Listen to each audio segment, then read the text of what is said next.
Praise the Lord. என்னுடைய பெயர் ஜெயராணி.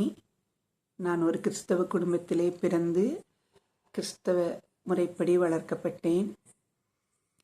வேத வாசிப்பு என்பது என்னுடைய வாழ்க்கையில் இருந்து வந்தது. பல முறை நான் வேதத்தை வாசித்திருக்கிறேன். ஆனால் ஒரு கடமைக்காக வேதத்தை வாசித்திருக்கிறேன். நீதிமொழிகள், சங்கீதம், இந்த 2 புத்தகத்துக்கு மட்டுமே அதிக முக்கியத்துவம் கொடுத்திருக்கிறேன்.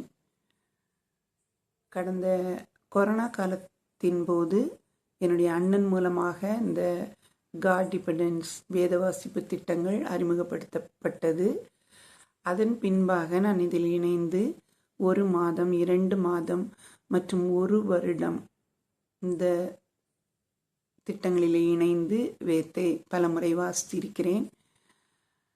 இந்த திட்டத்தின் மூலம் நான் வாசிக்கும் பொழுது வேதத்தை அதிகமாக தியானிக்க எனக்கு ஒரு வாய்ப்பாக அமைந்தது. பழைய ஏற்பாடு ஒதுக்கி வைத்திருந்த அடிக்கடி வாசிக்காத ஒரு பகுதியாக இருந்தது.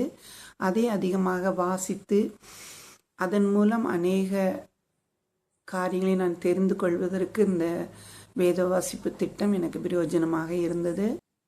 தேவனை பற்றி அறிந்து கொள்ள, தேவன் எனக்கு வைத்திருக்கிற ஆசீர்வாதங்களை பெற்றுக்கொள்ள, தேவன் எனக்கு கொடுக்கும் எச்சரிப்பு, தேவனுடைய கட்டளைகள், வழிநடத்துதல், அவருடைய கிருபை, அவருடைய இரக்கம் எல்லாவற்றையும் புரிந்து கொள்ள இந்த வேத வாசிப்பு திட்டம், வேத வாசிப்பு எனக்கு மிகவும் பிரயோஜனமுள்ளதாக இருக்கிறது. வேதத்தை விளக்குகிறவனுடைய ஜெபம் அருவருப்பானது என்ற வசனத்தை நான் வாசித்த பொழுது, நாம் வேதத்துக்கு முக்கியத்துவம் கொடுக்காமல் நாம் என்ன ஜெபம் பண்ணினாலும் அது கடவுளுடைய பார்வைக்கு அருவருப்பானதாக இருக்குமே என்பதை எண்ணி நான் மிகவும் வேதனைப்பட்டிருக்கிறேன், வருத்தப்பட்டிருக்கிறேன். வேத வசனங்களின்படி நடப்பதற்கு என்னால் கூடுமான அளவு முயற்சி செய்கிறேன். நிறைய காரியங்களிலே கடவுள் எனக்கு அதுக்கு உதவி செய்திருக்கிறார். அவருடைய வசனங்களின் மூலமாக என்னை ஆற்றி தேற்றி வழிநடத்தி வருகிறார்.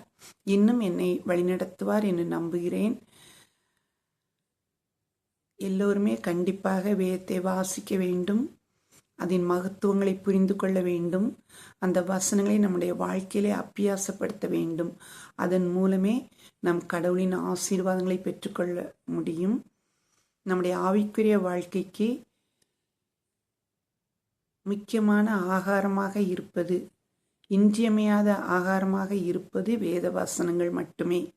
இந்த வேத வசனங்களை நாம் உட்கொள்வதன் மூலமாகவே, தியானிப்பதன் மூலமாகவே இந்த உலகத்தில் நாம் வாழ முடியும், இந்த உலகத்தை ஜெயிக்க முடியும். எனவே கண்டிப்பாக வேதத்தை வாசித்து இந்த மாதிரியான வாசிப்பு திட்டங்களிலே இணைந்து உங்களுடைய வேத வாசிப்பு முறைகளை நெறிப்படுத்தி கடவுளுடைய ஆசீர்வாதத்தை பெற்றுக்கொள்ளுங்கள்.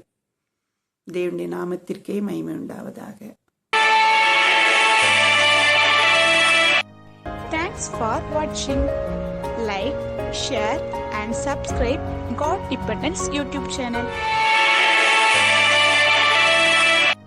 Thanks for watching. Like, share and subscribe God Dependence YouTube channel.